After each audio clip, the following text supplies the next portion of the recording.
¿Quieres saber de la doctrina de Dios? Jesús nos dice en Juan capítulo 7, verso 16 y 17. Mi doctrina no es mía, sino de aquel que me envió. El que quiera hacer la voluntad de Dios, conocerá si la doctrina es de Dios o si yo hablo por mi propia cuenta. ¿Cuántas veces ha pensado, yo sería feliz solo si... Y luego el sueño continúa usualmente con solo si tuviera más dinero, o si me hubiera casado con alguien distinto, o si solo tuviera más amigos, una mejor educación, un mejor trabajo, una casa más grande, una mejor salud, etcétera, etcétera, etcétera. La brecha hacia la felicidad para muchas cosas cuelga en aquellas dos palabras. Solo si. ¿Cuál es su concepto? La mayoría de aquellos que están en el mundo tienen muy poco problema en aparecer con su fórmula para la felicidad. Esta usualmente consiste de riqueza, de posición y de poder y liberación de alguna clase de frustración. Si esto es similar a lo que usted ha pedido para ser feliz, entonces necesita considerar si este es un objetivo o propósito que vale la pena o no.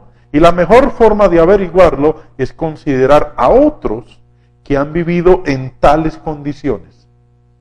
El rey Salomón es un ejemplo de primera clase de uno que lo tuvo todo.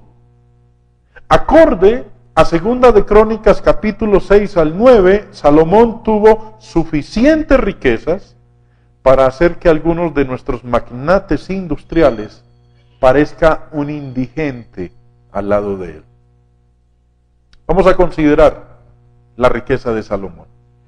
Yo sería feliz solo si tuviera más dinero. Bueno, vamos a considerar la riqueza de Salomón. Sobre una base anual, Salomón recibió 666 talentos de oro. Dice en Segunda de Crónicas 9:13. Y en el verso 14 declara, sin contar lo que le traían los mercaderes y negociantes, también todos los reyes de Arabia y los gobernadores de la tierra traían oro y plata a Salomón. 666 talentos de oro serían más o menos, comparado con el ingreso y el intercambio anual, sería algo semejante a 288 millones de dólares. Salomón no tuvo necesidad de comprar ciertos artículos. La Biblia dice que hizo 200 paveses de oro batido y 300 escudos hechos de oro batido. Dice que su trono estaba hecho de marfil, cubierto con oro puro, y que jamás fue hecho trono semejante en reino alguno. Dice también que todos los vasos de beber del rey Salomón estaban hechos de oro. Una razón era que en los días de Salomón la plata no era apreciada. No hablo del dinero, cuando hablo de la plata estoy hablando del metal. En Segunda de Crónicas capítulo 9, versículos 21 al 22, leemos de Salomón importando adornos, aderezos de todas partes del mundo. Luego que aquellos que lo visitaban buscando su sabiduría, dice la Biblia que le traían alhajas de plata, alhajas de oro, vestidos, armas, perfumes, caballos, mulos, y dice que todos los años hacían esto.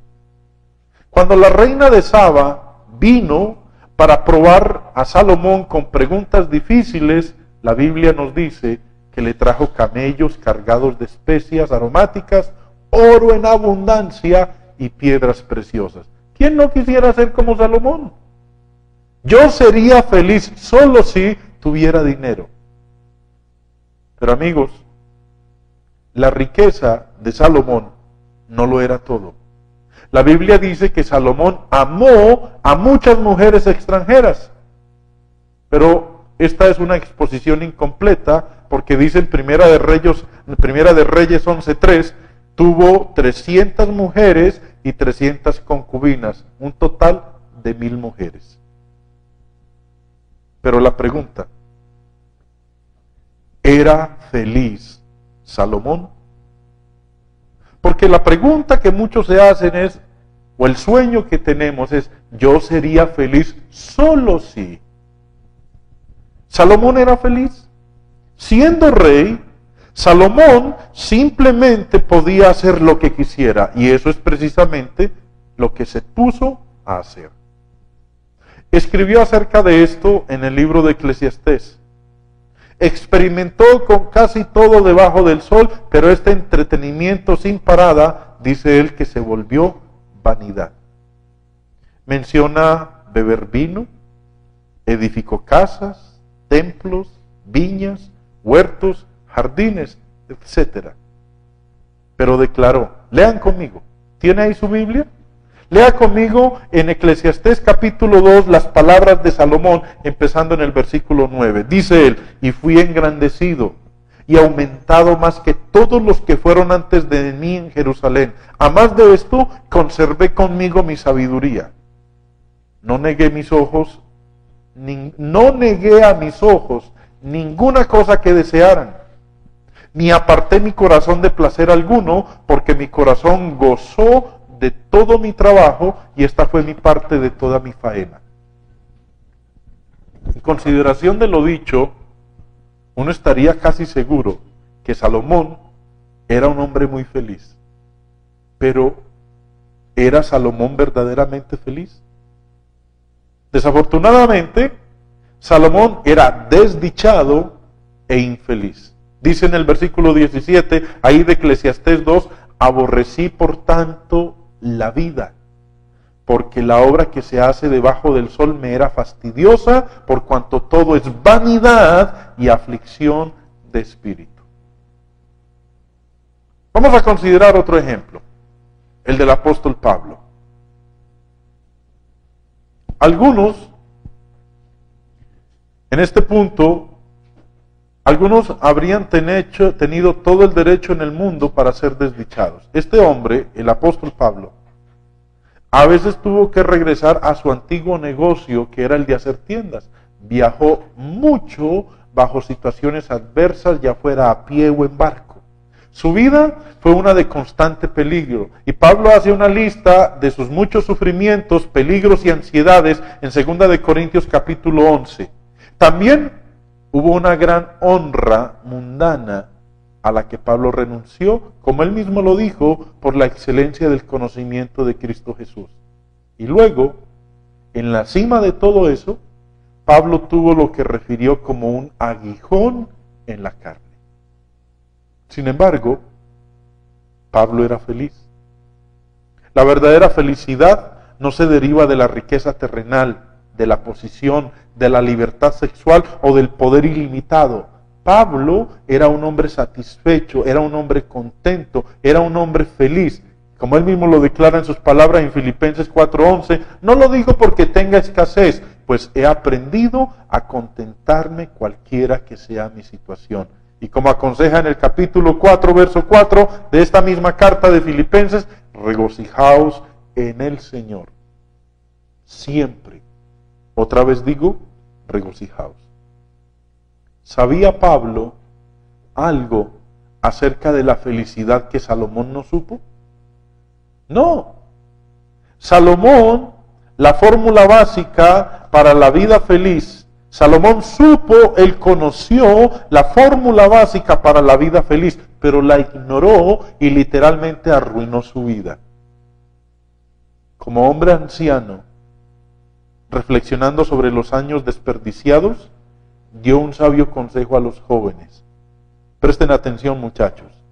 En Eclesiastés 12:1 dijo él, acuérdate de tu Creador en los días de tu juventud, antes que vengan los días malos y lleguen los años de los cuales digas, no tengo en ellos contentamiento. Y luego, sus palabras de cierre. Versículo 13. El fin de todo el discurso oído es este: teme a Dios y guarda sus mandamientos, porque esto es el todo del hombre. Y estos mismos principios, si usted los obedece, pueden hacerlo feliz, no importando cuál pudiera ser su situación en la vida. Si usted decide ignorar estos principios, entonces el resultado será de otra manera. Los cristianos pueden ser felices. Los cristianos siempre deberían estar felices. ¿Qué ocasión la que tiene un cristiano para regocijarse con todas las bendiciones y alegrías que son nuestras como hijos de Dios? Gocemos de todas las bendiciones espirituales que están en Cristo Jesús. Disfrutemos de la paz de Dios que sobrepasa todo entendimiento. La felicidad consiste en la obediencia y servicio fiel a Dios. Si usted aún no ha obedecido al Evangelio de Cristo, lo animamos para que lo haga ahora. You are the words and the music. You are the song that I sing. You are the melody. You are the harmony. Praise to your name I will bring. You are the Lord of lords. You are the mighty God. You are the King of all kings. So now I give back to you the song that you gave to me. You are the song that I sing. En Eclesiastés capítulo 8, verso 1, dice Salomón: ¿Quién puede compararse al sabio? ¿Quién conoce el sentido de las cosas? La sabiduría ilumina la cara del hombre, hace que cambie su duro semblante. Para entender entonces sabiduría y doctrina, una pildorita de sabiduría. La oración es la respiración del alma. Es una experiencia que tenemos con Dios en la vida y en lo íntimo de nuestro ser. Si al orar somos transformados, está bien hecha. No es solo para pedir, sino para amar y para un cambio positivo. Porque si fuera solo para pedir, estuviéramos entonces con la oración de la sanguijuela: dame, dame. La oración exige 4 pasos. El primero es el perdón que se pide y se da. Ese perdón doble brinda paz al corazón. Un segundo paso es la gratitud que nos torna positivos y menos inconformes. Dar gracias trae esperanza y gozo. En tercer lugar, viene la alabanza. Elogiar las cualidades y lo bueno de Dios y de los demás. Así crece el amor. Y finalmente está la súplica confiada. Orar por los otros para que la plegaria no sea egoísta. No se trata de hablar mucho, sino de amar mucho y de disponerse o disponernos a conocer y hacer la voluntad de nuestro amado Dios y Salvador. La buena oración pide silencio y soledad. Brota más del corazón que de los labios. La oración es entonces un diálogo amigable. I will call on the Lord. I will call on the Lord. Who is worthy to be praised. So shall I be saved from mine enemies. The Lord liveth, and blessed be the rock, let the God of my salvation be exalted.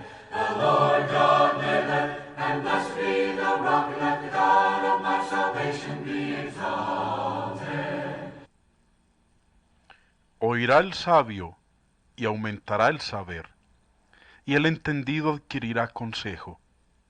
Dice nuestro Dios en Proverbios capítulo 1, verso 5. ¿Quisieras aumentar tu saber? Si su respuesta es afirmativa, ¿sabía usted que? Mirad, hermanos, que no haya en ninguno de vosotros corazón malo de incredulidad para apartarse del Dios vivo. Antes, exhortaos los unos a los otros cada día, entre tanto que se dice, hoy, para que ninguno de vosotros se endurezca por el engaño del pecado. Son las palabras del Espíritu Santo en Hebreos capítulo 3, versos 12 y 13. El Señor advirtió al género humano para que se cuide y para que esté alerta del engaño del pecado. El diablo promete más de lo que da. A Eva, la serpiente le prometió, no moriréis, sino que sabe Dios que el día que comáis de él serán abiertos vuestros ojos y seréis como Dios, sabiendo el bien y el mal. Génesis capítulo 3, versos 4 y 5. Creyéndole a la serpiente, Eva comió del fruto. Pero el diablo mintió a Eva. El pecado prometió lo que no entregaría. El pecado trajo la muerte física y espiritual, trajo el dolor, la angustia y la tristeza. El pecado, amigos, no ha cambiado de naturaleza, ni el diablo ha dejado de engañar al hombre. Que no haya en ninguno de nosotros corazón malo de incredulidad para apartarnos del Dios vivo.